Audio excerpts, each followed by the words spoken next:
السلام عليكم. في ظل خضوع ساسة العالم للغطرسة الأمريكية وتواطؤهم معها على إذلال الشعوب وذبح المسلمين في غزة وغيرها، وفي ظل الخضوع للكيان الصهيوني وجتو كثيرين عند حذائه أذلة صاغرين، أصبح الناس بحاجة إلى رؤية أي نموذج يخرج في الظاهر عن هذه القبضة المحكمة والسيطرة المقيتة. أصبحوا يتعطشون لرؤية اللوبي الصهيوني في أمريكا يفشل ولو مرة في تنجيح من يريد في الانتخابات. وفي ظل نهب خيرات بلاد المسلمين ورؤيتها تصرف لتمويل ذبحهم في السودان ودعم كل شر في كل زاوية في هذا الكوكب، أصبحوا يتعطشون لرؤية من يعد منتخبيه بحياة أفضل وإصلاحات اقتصادية واجتماعية. وفي ظل المكر ضد كل محاولة للمسلمين للنهوض، أصبحوا يتعطشون لرؤية من ينتسب إلى الإسلام ينجح في شيء ما. أصبحوا يبحثون عن أي بارقة أمل وسط هذا المشهد القاتم. هذا كله متفهم إخواني، لكننا كمسلمين مطالبون بألا تجنح بنا العاطفة كورقة في مهب الريح، بل لدينا ثوابت ومعايير ربانية نبصر بها حقائق الأشياء، ولدينا كتاب رباني نتخذ على أساسه المواقف. لن أناقش معك الأبعاد السياسية لوصول ممداني إلى منصب عمدة نيويورك، ولا الممكن وغير الممكن أن يفعله في دولة كأمريكا لها سياساتها بغض النظر عن طبيعة الأشخاص الذين ينتخبون لتنفيذ هذه السياسات. كما أنني لن أنكر على أحد أن يفرح بمؤشر هذا الحدث على تراخي القبضة السياسية الصهيونية وتململ الرأي العام الأمريكي من القبضة الإعلامية الصهيونية. وإنما الذي يعنينا هنا هو معالجة تشوه المفاهيم الذي يظهر في التعامل مع أحداث كهذه من حيث تشوه مفهوم الإسلام ومن حيث التطبيع مع الفواحش. لذلك فنقاش هو أحسن من غيره لا يعنينا. لسنا بصدد مقارنة الأشخاص، وإنما تصحيح الأفكار، خاصة وأن كثيرا من أبناء المسلمين في أمريكا وخارجها ينظرون إلى ممداني الآن على أنه بطل قدوة حقق انتصارا للإسلام والمسلمين، مع أنهم يعلمون أنه يعبر عن نفسه بأنه مسلم اشتراكي ديمقراطي داعم للمثلية. جمع الإسلام مع هذه الأوصاف هو جمع للمتناقضات التي يستحيل اجتماعها، والذي يقتنع بأن هناك من يجمعها معا فهو لم يفهم معنى الإسلام. تبني الاشتراكية والديمقراطية وأن فعل قوم لوط حق من حقوق أصحابه هو تبن لما يعارض الإسلام من الناحية الاقتصادية والاجتماعية والتشريعية والأخلاقية، فماذا بقي من الإسلام بعد ذلك؟ الفعل الذي سمى الله فاعليه في القرآن الكريم بالمجرمين، قالوا إنا أرسلنا إلى قوم مجرمين لنرسل عليهم حجارة من طين، وفي الآية الأخرى إنا منزلون على أهل هذه القرية إنا منزلون على أهل هذه القرية رجزا من السماء بما كانوا يفسقون. وقال تعالى حكاية عن لوط قال رب انصرني على القوم المفسدين. فعل وصف الله فاعليه بأنهم مجرمون فاسقون مفسدون، الذي يقول بل هو حق من حقوقهم ويخرج في مسيراتهم رافعا أعلامهم، هذا مكذب لله تعالى وآياته.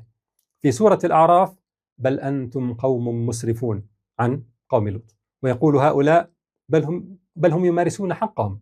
في سورة الشعراء بل أنتم قوم عادون، فيقول هؤلاء بل هذا الفعل ليس فيه اعتداء على أحد ما دام بالتراضي. في سورة النمل بل أنتم قوم تجهلون، فيقول هؤلاء بل هذا فعل لا شيء فيه. يقول تعالى وأمطرنا عليهم مطرا فانظر كيف كان عاقبة المجرمين، فيرد هؤلاء ليس فيه جريمة، بل يجب أن يجرم من يجرمهم ويعاقب بنص القانون. من يتهجم عليهم هو الذي يجب أن يجرم، مش هم من أنفسهم. نحن هنا إخواني لا نتكلم عن صغيرة من الصغائر يمارسها الإنسان وهو مقر بذنبه معترف بإثمه، بل عن رد أمر الله تعالى وتكذيب آياته. الإسلام يعني أن تسلم معاييرك وأحكامك ومشاعرك وتصوراتك ومواقفك لله رب العالمين، على ملة إبراهيم عليه السلام إذ قال أسلمت لرب العالمين. سنقع في ذنوب ومعاصٍ لكنك معترف لله تعالى بأنها ذنوب ومعاصي، وآخرون اعترفوا بذنوبهم خلطوا عملا صالحا وآخر سيئا عسى الله أن يتوب عليهم. من أعمال القلوب التي لا يكون المرء مسلما إلا بها الانقياد، يعني أن ينقاد المسلم لحكم الله تعالى، حتى إذا فعل خلافه في الواقع إلا أنه يقر بأن حكم الله تعالى هو الحق والعدل، وما عداه هو الباطل والظلم. ندرك أن كثيرا من المسلمين محبط ومتألم من الواقع ويريد بارقة أمل، لكن هذا لا يعني يا كرام أن نشوه مفاهيم الإسلام ونلغي تعريفه من أساسه، فهذا والله لا يزيدنا إلا بعدا عن العزة والنصر والتمكين. وإذا هان علينا حق الله هنا على الله. الثناء على من يدافع عن الفاحشة التي وصف الله أصحابها بما سمعنا هو تطبيع مع هذه الفاحشة، بل وتدمير للمعيارية الأخلاقية الإسلامية برمتها، فيصبح مقبولا لدى الناس أن يقال صحيح أن فلانا يدافع عن حقوق الفلانيين، الكلمة اللي ما نستطيع نقولها على مواقع التواصل، لكنه مع ذلك ينصر القضية الفلسطينية ويقول لا للساسة الأمريكان واللوب الصهيوني، ويعمل لصالح مدينته ومجتمعه، وهو شخص محبوب متواضع، وهو أحسن من هذا وذاك من الساسة المجرمين، وتبدأ المقارنات الفارغة بين السيء والأسوأ. لو قلت لك صحيح أن فلانا يقتل الأطفال ويشويهم، صحيح أنه يسرق أموالنا ويطردنا من بيوتنا، لكن فيه خصال حسنة أحترمه من أجلها، فأظنك سوف تستبشع هذا الكلام ولن تصفه بأنه توازن وحكمة ووسطية واعتدال، بل حماقة واستهانة بالأطفال وبحقوقنا وأملاكنا.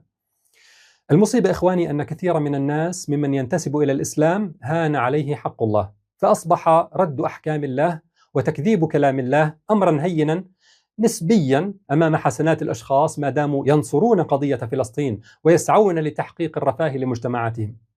ولا والله، لن تنتصر فلسطين إذا بقي المسلمون هكذا، ولن يزاح عنهم تسلط أهل الخزي والعار إذا بقوا هكذا، ولن يتحقق لهم عز ولا رفاه ولا كرامة دنيا ولا آخرة إذا بقوا هكذا. ومرة أخرى لا ننكر عليك أن تفرح بمؤشرات الأحداث، لكن هذا لا يعني أن تعتبرها فوزا وعزا للإسلام وأن هذا الشخص يمثل الإسلام أو أنه قدوة.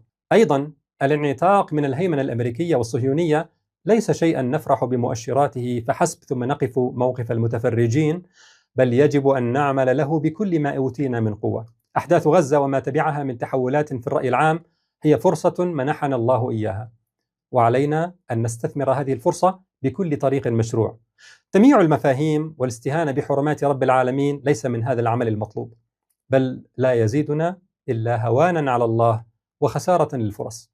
ولاحظوا يا كرام أننا في هذا كله تكلمنا عن جانب واحد، وإلا فتبني ممداني للاشتراكية والديمقراطية لا يقل باطلا وسوءا عن دعمه لفاعلي الفاحشة. نحن هنا لا نتكلم عن دخول انتخابات ديمقراطية سعيا لتحقيق منافع معينة، مع الإقرار بأن حق التشريع هو لله تعالى، فمحدش يقول لنا هناك من العلماء من أباح الدخول في هذه الانتخابات، ليس هذا موضوعنا، بل نتكلم عن شخص يعلن تبنيه للديمقراطية والاشتراكية كمنهج حياة، وهذا لا يمكن جمعه مع الإسلام بحال من الأحوال.